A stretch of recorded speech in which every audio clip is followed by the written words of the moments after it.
Hello everyone and welcome to Career Launcher.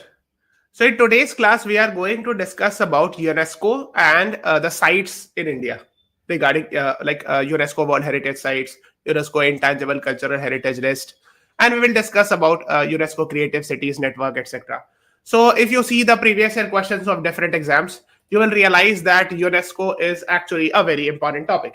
So we'll discuss all those things where we'll discuss about the beginning or the history of UNESCO also a little bit, and then after we'll discuss the important sites in India. So let us begin. Okay, before moving on, there's one announcement that I want to say. We had taken a class on this, okay, 50 years of emergency, and why I'm showing you, because on 25th June, actually 1975 emergency was imposed. So this year we have completed the 50 years. Okay, so it was much talked about. That's why I'm saying please watch it, and maybe even in an interview also this can be asked a little bit about it, that what is your opinion about 50 years of emergency, was it right, wrong, etc. So you should have a rough idea about it, that what was national emergency all about. So you can watch this class. We have already taken a class on our YouTube channel. So let us move. Let us begin with the first thing, and that is about UNESCO, United Nations. So it says United Nations Educational, Scientific, Cultural Organization. So the name itself will tell you that, okay, this is a UN agency. It's a specialized agency of United Nations, and its main job is to promote education, science, and culture, right? I mean, the name itself says. And of course, the name says a lot of things, right? So it is, and it is written also, yes, education, art, science, culture. It has 194 member states. Now you'll be asking, sir, there are 193 countries. How can be 194 member states? Because even a country which is not a member of United Nations can also become a member of UNESCO. That is what you should know. It has 12 associate members also. And the most important thing is where it is headquartered. So the answer is Paris, which is actually the capital of France. Okay, one more thing. It is not considered as organ of United Nations. This is very important. UNESCO, if they write UNESCO is an organ of UN, that is not a correct statement, because it is a specialized agency of UN. Okay, so organ of UN is wrong and a specialized agency of UN is correct. Now, what is the difference between it? So basically, United Nations has only 6 principal organs. Okay, whereas it has more than 100 many specialized agencies like UNICEF, UNESCO, etc. Now, if you want to know in detail about all the 6 principal organs, you can watch this class. You just search it. We have a channel for those who are preparing for a law exam also. In that channel, I have made this video. You can watch it if you are interested. Otherwise, just have an idea. It is not an organ. It is a specialized agency of United Nations. Okay. So UNESCO was founded in 1945 as a successor of League of Nations International Committee on Intellectual Cooperation. I'm sure you must be aware that between World War I and World War II, there was an organization. It is considered as, so after World War II, we have seen United Nations. United Nations was formed on 24th October 1945. So just after World War II, we have seen coming of United Nations. But similar to United Nations, there was an organization between World War I and World War II called as League of Nations. Right? And its job was also the same, to stop the war, etc. But unfortunately, the Second World War also happened. That is what you should be knowing about. Now, let's talk about the headquarters, Director General, etc. So the headquarters is Paris, France. Now, I want to highlight also that we have seen, now we are having a new Director General. His name is Mr. Khalid Al-Nani, and he's actually from Egypt. And this is a very recent news. In November, actually, he got changed. That is why you should be knowing. Now, the parent organization, this is UN ECOSOC. It is one of the principal organs. I have told you there are 6 principal organs of UN.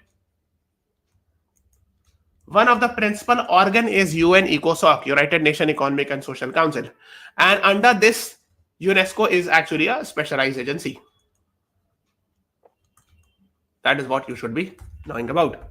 Okay, that is what is being talked about here. So I've discussed it here in detail if you are interested to know. the sixth principal organ. So let's see. Yes, you can see sixth member Khalid Al-Laini, elected Director General of UNESCO, and he has been elected as 12th Director General of UNESCO. He is the first Director General from Arab country and second from Africa, because there is already one earlier from Africa, from Senegal.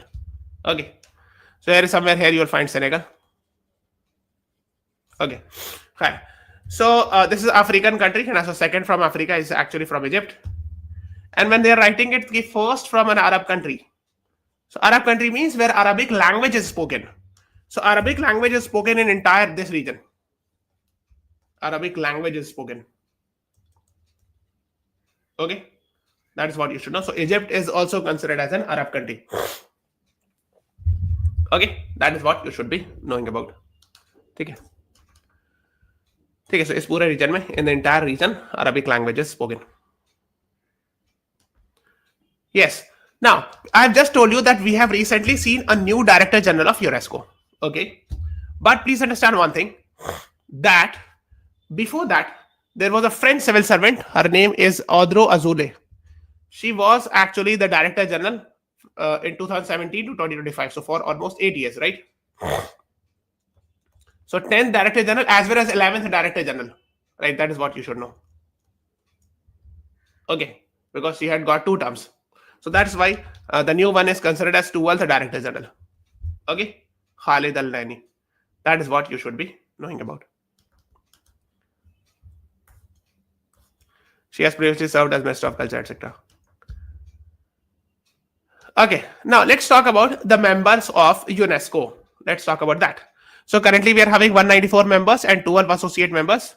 It says that the member of United Nations carry the right to membership of UNESCO.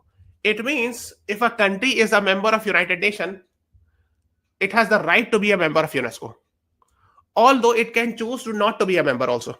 ठीक है, मतलब कोई अगर country है वो UN का member है तो उसका अधिकार है कि वो यूनेस्को का भी मेंबर हो, हालांकि अगर उसकी मर्जी है वो नहीं चाहे तो नहीं ले. ठीक है, ये भी.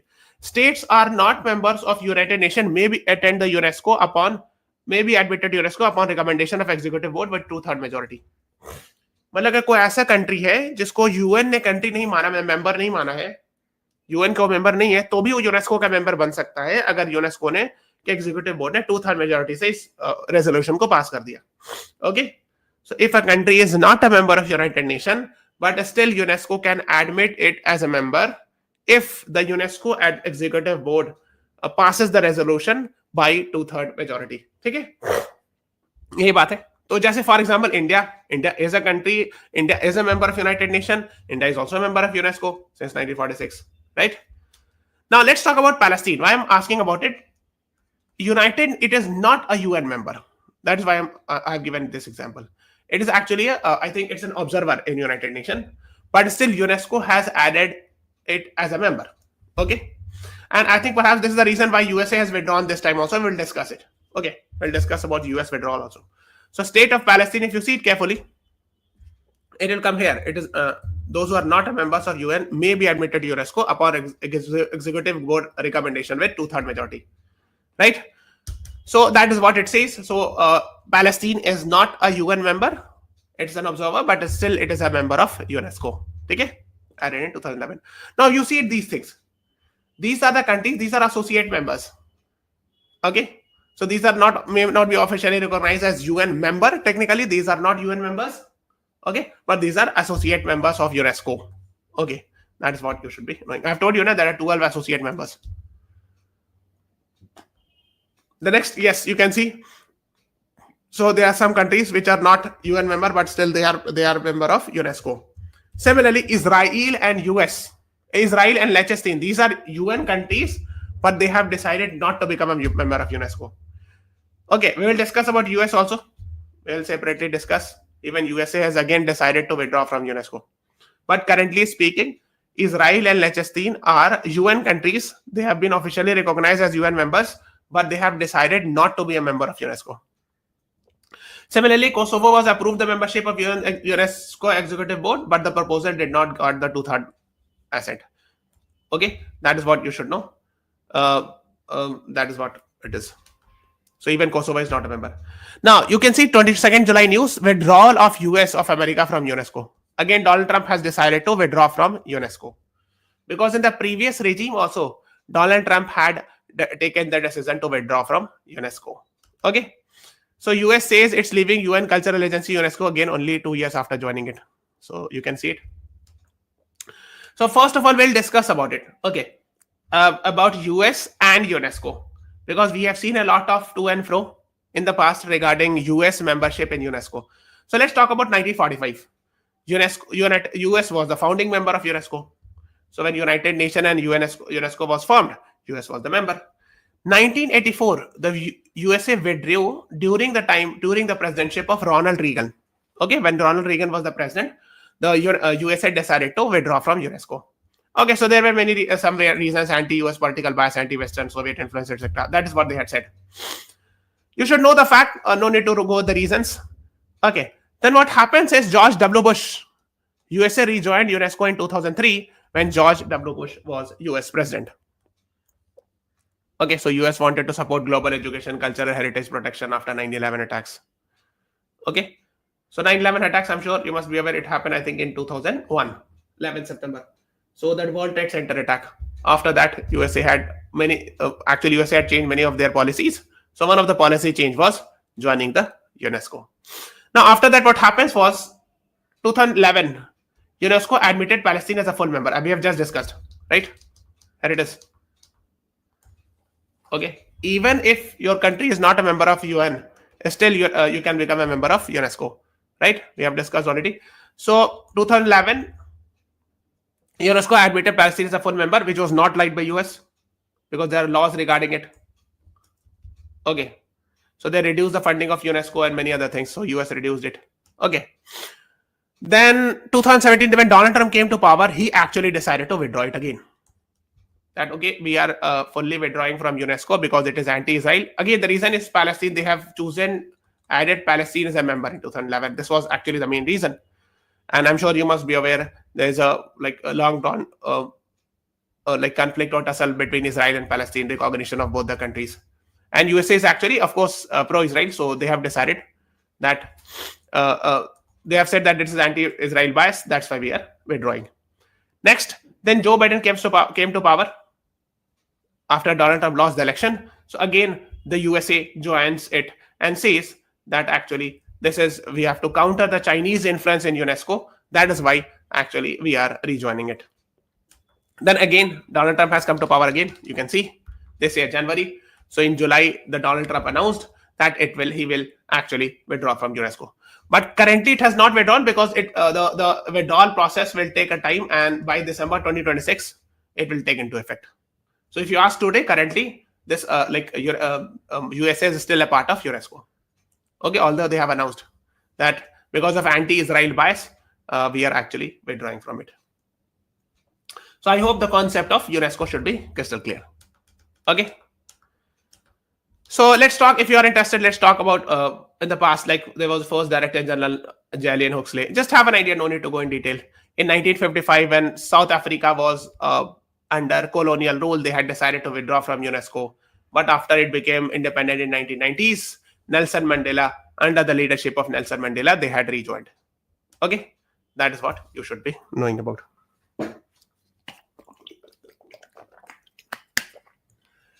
Now, so UNESCO had a lot of initiative in the past, like World Declaration on Higher Education. So the name itself says United Nations Educational, Scientific, Cultural Organization. So they will promote education, science, and culture. Okay, that is like the name itself says it. So international campaign to save the monuments of Nubia was one of the. So Nubian Desert is there. So Egypt, this is Nile River. So somewhere here, I think you will find Nubian Desert. So Nubia mein pe. So here Aswan Dam is being made. So it was causing damage. So on Nile River. So they protected those architecture, or I would say the sculptures and old architecture or archaeology related things. So for that, actually, they had the separate initiative. Okay. Fair World Heritage Committee banaya, under which we are having UNESCO World Heritage Sites. We'll discuss about that.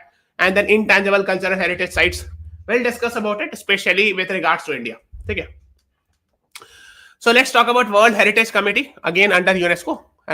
So they come up with heritage sites in India. Ye sab 21 states, ye sab nahi yaad rakhna. Just remember it that we are having UNESCO World Heritage Sites. So first of all, please now let's start with the question. UNESCO is under which of the following principal organ of UN? We have just discussed it. If you know the answer, please write in the live chat.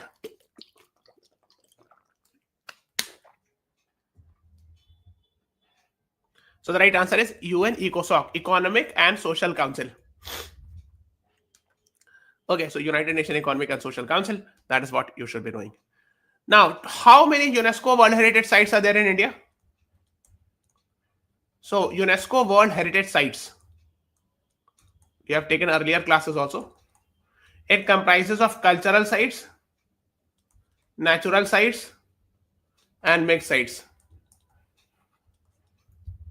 So how many cultural sites are there in India? So 36 cultural sites are there in India. Okay, so that is what you should know. How many natural UNESCO World Heritage Sites are there?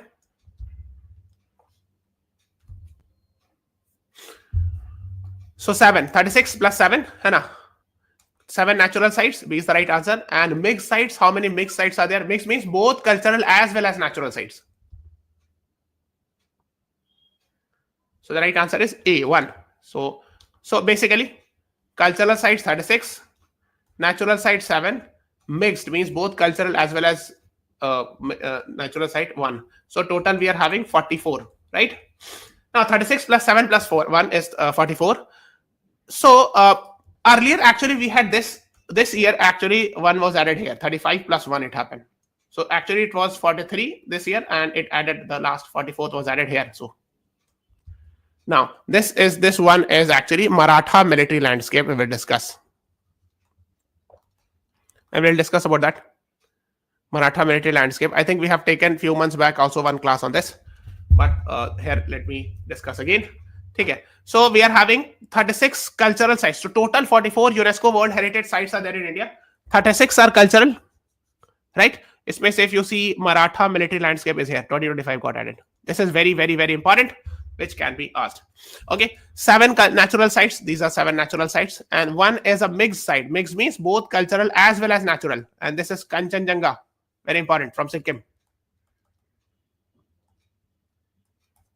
Okay, so this is what you should be knowing about. Okay, so 36 cultural sites, 7 natural, and 1 mixed. So it total is 36 plus 7 plus 1 is 44. Now you should be knowing it that this is Maratha military landscape. Is this year it was added, and hence it becomes very, very important. So let me discuss about Maratha military landscape for the next 5 minutes. Okay. Now the question is, this is the 44th, I would say, the 44th UNESCO World Heritage Sites. And in cultural category, you can say 36th, but total if we see 36 plus 7 plus 1, that is 44th. So this is the 44th UNESCO World Heritage Site in India. It comprises of how many forts? If you know the answer, please write it in the live chat. The right answer is it consists of 12 forts. So all these 12 forts are considered as one when we are considering it in UNESCO World Heritage Site. Okay, so Maratha military landscape, it is added as 1 unit, but this 1 unit contains 12 forts. Okay, this has to be very crystal clear. So B is the right answer to this question. Okay, now let me ask another question regarding it. Maratha military landscape comprises of 12 forts. Which of the following is correct about these forts?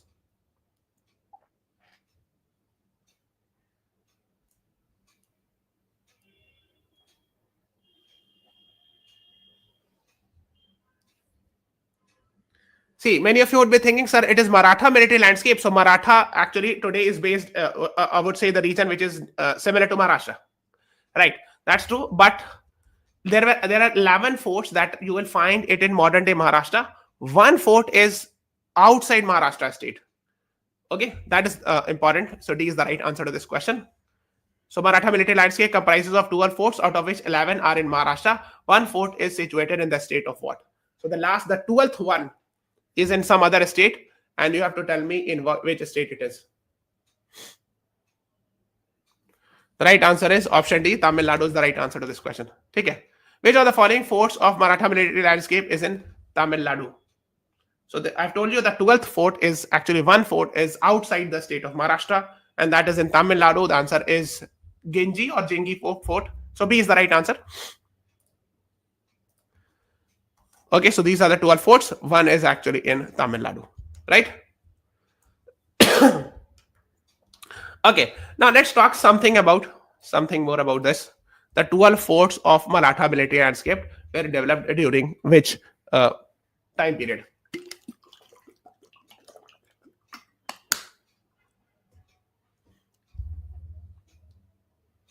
The right answer is option B, 17th to 19th century. B is the right answer to this question.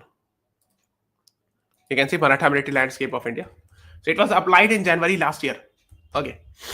So 17th and 19th century, Maratha military landscape. The decision was taken during the ongoing 47th session of World Heritage Committee being held in Paris. Okay, that is what you should know. So 12 components were added. Okay, 11 July, this was in the news. Yes, so these are the 12 sites, 12 forts, which are considered as a one unit as Maratha military landscape. So now we are having 44 UNESCO World Heritage Site, and this Maratha military landscape was the 44th one. Okay. Yes, you can see it here. These are some of the tweets of UNESCO. Now let's talk a little bit about some of the forts. Like this one is Lohagarh Fort. You will find it in Lonavala, very near to Mumbai. You will find this. So these are some of the examples of Lohagarh Fort. Okay. Lonavala, 52 kilometers from Pune. Yes. So it's between Mumbai and Pune. Here is Mumbai, here is Pune. Somewhere here you will find Lonavala. Yes. So this is Lohagarh Fort. Okay. No, this I want to just highlight that this Lohagarh Fort is this, which is in Lonavala. There is one more Lohagarh Fort in Rajasthan, but that is not a part of Maratha military landscape. That's why I have highlighted it. कि ये वाला नहीं है, ठीक है. Next is Panhala Fort. This Panhala Fort, these are the images of Panhala Fort. So in Kolhapur in Maharashtra. Sahyadri means Western Ghat को Sahyadri कहते हैं. ठीक है. So you can see it here. This is Mumbai. आप अंदाजा लगा लो. And this the entire state is Maharashtra. ये जो दिखा रहे हैं Maharashtra state है. So here is Panhala Fort. Similarly, we have Sindhu Durg Fort. You can see these are some of the images. Of course, all these are part of Maratha military landscape. So here it is. This is Mumbai, and here is Sindhu Durg. Next is Vijayadurg Fort. Okay, so these are the images of Vijayadurg Fort. Here is Mumbai. This is Vijayadurg. East, also called as Eastern Gibraltar. Swarndurg, Swarn means gold, right? So Swarndurg Fort, these are some of the images, right? Golden Fort, right? Golden cap of Maharashtra. Feather in the golden cap of Maharashtra. And again, this is Mumbai, and south to Mumbai you will find. Raigad Fort. Raigad was actually made the capital in 1674 by Chhatrapati Shivaji Maharaj. So that is what you should know. So this is Mumbai, and here is Raigad. Chhatrapati Shivaji Maharaj made Raigad the capital in which year? I have just told you. So the right answer actually is option B. 1674 is the right answer to this question. Okay. So Chhatrapati Shivaji Maharaj, that's what you should know. This is Raigad, this is Mumbai. So I think 120-130 kilometers away from Mumbai you will find. And before Raigad, the capital was Rajgarh. Okay, for 26 years. This is Salher Fort. Okay, Gavalgarh. So here is Mumbai. This is actually Nasik area. So this is somewhere around Nasik you will find. So you will have to go northeast from Mumbai. Next is Shivneri Fort. So here is Shivneri Fort. You can see. Again, here it is. Yes. So here is Mumbai. This is Shivneri Fort. Next is Khanderi Fort. Right. Khanderi Fort is in Mumbai. Very near to Mumbai. Next is Rajgarh Fort. We have told you that before Raigad, the capital of Marathas were Rajgarh. Okay. This is Mumbai. This is Rajgarh. Okay. That is what you should be doing. Next is Pratapgarh Fort. Satara district. Right, Maharashtra. So again, this is Mumbai. This is Pratapgarh.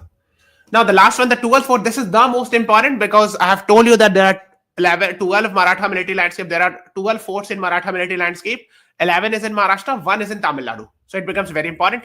And this is called as Troy of the East. It is actually near Tamil Nadu. So Jengi or Senji Fort. It is in Tamil Nadu, very near to Chennai. You can say Great Wall of South India. Also, it is called most impregnable fortress in India, or Troy of the British, Troy of the East by British. So Troy of the East, it was called by the British, right? So somewhere here, this is Tamil Nadu. Here you will find Gengi or Jingi fort. Okay? Yes. So you can read about Marathas, etc. Please read a little bit about Shivaji and Bhosle dynasty, etc. Next is UNESCO. We are talking about intangible cultural heritage list. Intangible means things which cannot be touched, like dance form, art. So tangible means like anything, like table, kursi. These all are table, chair. These all are tangible products. Intangible means which cannot be touched, right? So intangible cultural heritage list, like oral traditions, है ना? किसी का like कोई poem हो गया, that is also considered as part of intangible. है ना? Performing arts हो गया, dance form, etc. Social practices, rituals, traditional craftsmen, knowledge practices. These all are under intangible cultural heritage list. So if you see it, like since 2008, we are adding so traditional Vedic chanting, Ram Leela, Kutiyatam from Sanskrit, Ramman religious festival, Modiyatu from Kerala, Kalbelia folk song, Chow dance, Buddhist chanting of Ladakh, Sanskritan, Yoga, Navroz, Kumbh Mela was added in 2017, Durga Puja was added in 2021, Garba of Gujarat was added in 2023. Now, so at least you should know the recent ones which were added. Okay. Now you should be aware that recently India has requested Chhat to be added in this. So we have requested it. So we hope that very soon this will also be added. Now Chhat is a festival from the state of Bihar, and this is a worshipping of sun god. Okay, that is what you should be knowing. So it is actually performed, I think, 6 days after Diwali, as far as I remember. Okay. Now let's talk about UNESCO's MAB program, also known as Man and Biosphere program. This is the idea of recognizing biosphere reserves. So what is a biosphere reserve? So it comprises of multiple national park and wildlife sanctuary. Okay, so wildlife sanctuary, national parks are there. So biosphere reserve is a larger concept. Okay, which comprises of multiple national parks and wildlife sanctuary. Okay, so currently we have 18 biosphere reserves in India. However, out of these 18, 13 are being recognized by UNESCO MAP program called as World Network of Biosphere Reserve. So 13 out of 18 are recognized by UNESCO. So the first one, of course, is Nilgiri Biosphere Reserve on the border of Tamil Nadu, Kerala and Karnataka. The recent addition, you can see it in 2025, is Gold Desert in Spiti Valley in Himachal Pradesh, not Ladakh. You have to be very careful. So this was added 2025, and that's why it becomes very, very important. Okay. So this is the 13th Biosphere Reserve of India, which has been added in World Network of Biosphere Reserve under UNESCO's MAB program, Man and Biosphere program. Okay? So that is what you should know. Spiti Valley, Himachal. So this is Himachal Pradesh. This is Spiti Valley. Okay. Yes, when you talk about all the 18 biosphere reserves, the oldest one actually is the Nilgiri Biosphere Reserve at the border of Karnataka, Kerala and Tamil Nadu. So of course, Western and Eastern Ghat meets here. So this is Western Ghat. Eastern Ghats also come and meet somewhere here. This is the border of Karnataka, Kerala and Tamil Nadu called as Nilgiri. This is considered as first. This was recognized as first biosphere reserve in India, Nilgiri Biosphere Reserve. And you will find very famous flower, Nilga Kurunji, which blossoms every 12 years, after every 12 years. And scientifically called as Strobilanthes kunthiana. Okay. Okay. Let's move on. Now let's talk about another concept related with UNESCO, that is UNESCO Creative Cities Network. So this concept was actually a recent initiative started since 2004, where actually cities are added in UNESCO Creative Cities Network under 8 categories. So earlier there were 7, now we have seen this year another category getting added, that is architecture. So how many Indian cities are there? If you see, Jaipur was added in crafts and folk arts in 2015, then Banaras in music. Banaras Gharana is there, Hindustani classical music, I'm sure you must be aware. Chennai music, famous for Carnatic music, I'm sure. Hyderabad, gastronomy. Gastro means food related, cuisine. Food, खाना से related. Food, culinary, ये सब word लिखते हैं ना. खाना से related. Gastro is related, like there's a separate branch in medicine, gastronomy, related with digestive system, खाने से related. है ना. So Mumbai is famous for film, everyone knows. Srinagar, crafts and folk art. Gwalior, music. Kozhikode, literature. Then the recent one is this one. This is the most important one. Gastronomy, Lucknow. It means Lucknow also famous for food-related items. Okay, so this is what you should know. UNESCO honors a culinary awakening. Lucknow rediscovers its soul through food. So ye sab hai. I think this is kebab, if I'm not wrong. So these are some food like to be eaten. Awadhi cuisines. Okay. That is what you should be. Tunde kebabs and many other food items are related, famous in Lucknow. Okay, Awadhi, actually old name of Lucknow is called as Awadh, like this, or sometimes written like this. Okay, so that is what you should be knowing about. Okay, so we are stopping this class here. This is all about today's channel. Please, today's class. Please subscribe to the channel. Press the like button.